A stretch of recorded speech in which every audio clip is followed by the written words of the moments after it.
Hello friends, welcome back to the my new video guys and my YouTube channel guys. Today friend we are going to talk about guys how can we update guys phone time in our Infinix phone device. Friends, you want to update guys your phone time in your Infinix phone device. So how can you update?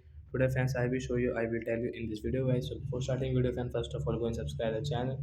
Click the bell icon, like the video. So then first of all open your phone setting guys.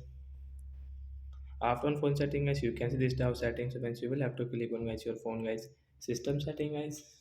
So when we will click on my phone system setting and friends you can see guys your date and time guys, you can see guys your time is not working guys, set time setting guys we are not using. So first of all guys use network guys, tap here and guys off it first of all. Then guys you can update your phone time from here. So we will update into guys like 5 o'clock example for guys I will update into 5 o'clock am pm guys, it's your choice am and pm.